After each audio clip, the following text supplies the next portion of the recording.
You cannot fight and surrender at the same time. In actual fact, you can't even surrender. But you can stop fighting. You can stop fighting, and you can stop resisting, and you can see what happens when you decide to do that on ever deeper levels. That's powerful. No, don't worry about surrender. You know, people say, oh, how can I surrender? How can I do this? But you can't. Surrendering is what happens. It's what we call the sort of outcome of no resistance. And no resistance is very, very difficult for the egoic mind, for the small self. No resistance. No resistance to life. No resistance to one's experience. No resistance to the thoughts that are coming. No resistance to the emotions that are rising up. No resistance to the intensity of feeling. No resistance to experience as it happens to you. There's no need to imagine too much about what that means, or what does it mean if there's a war suddenly breaks out. It's a kind of distraction, a distractive thought. Well, let's just talk about the inner experience here. It's much more useful to not get lost in the imagination of what it means. To end resistance to what one feels, what one thinks, what one is what's happening as we move through life, or just on a day-to-day, hour-to-hour basis. As I'm moving along, can I detect, as I'm sitting here, can I detect, can I see, can I feel the resistance, the fight? Resistance is fighting, right? Somehow struggling with experience, with what one is experiencing, as if underneath it there's a sense that this shouldn't be happening, and if it wasn't happening, I'd be more free than I am now. And yet here we are in the midst of life, and this is happening. So we're arguing almost after the fact. We're resisting after it's happened, which just continues some perpetual state of suffering. So don't worry about the surrender. Look at the where is the resistance, because you can't fight and surrender at the same time. After a while, you can see. After a while, you begin to get eyes to see where you're really resisting. And this is not a singular, not a linear kind of thing. This is an ever deepening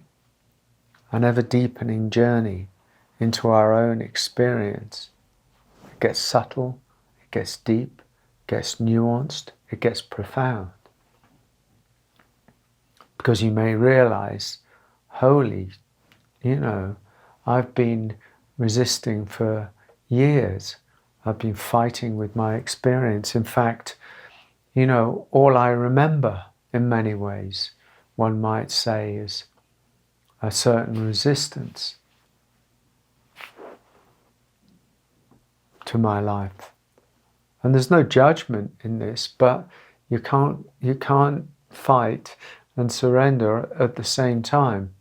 And so if, spiritual equanimity or peace or grace or, awakening, whatever that is what is being sought, then attention has to go, inquiry has to happen.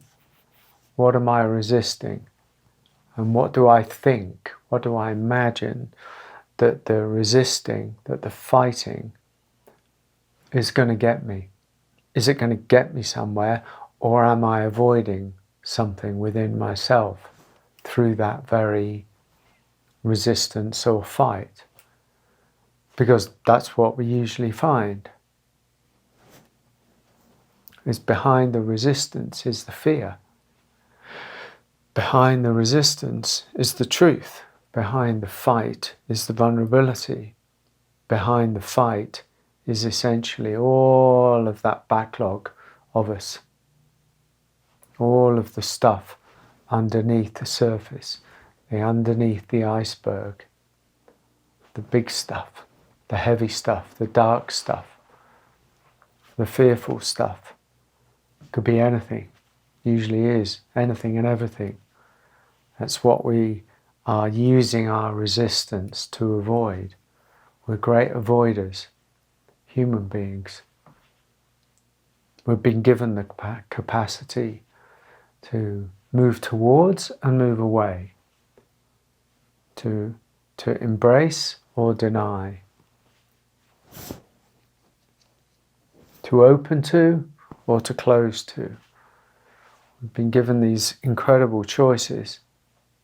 And what tends to happen as we move through life is, this one, the closier one, the defended one, tends to take over. Not throughout the whole of life, because we swing, but actually on a deeper inquiry, which is what the spiritual journey is essentially all about.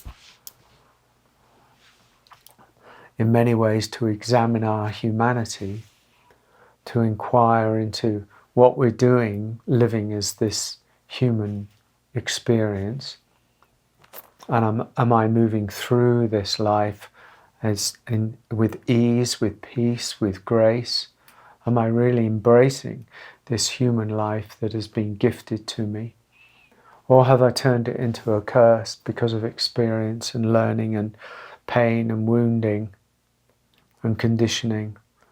And am I living from this place of resistance within myself?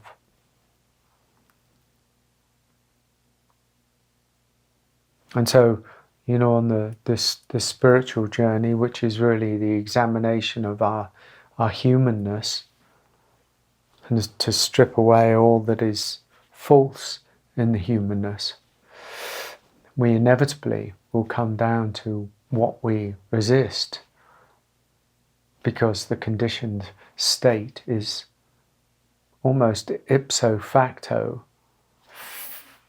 about resistance. Not, these nebulous things that I talk about, we're not all going around resisting all of the time. But as you go deeper into the path of self-inquiry, or looking within, let's just call it looking within, for a deeper peace, simple as that. Looking within for a deeper peace, one finds that much of one's energy, time, preoccupation is spent so often with resistance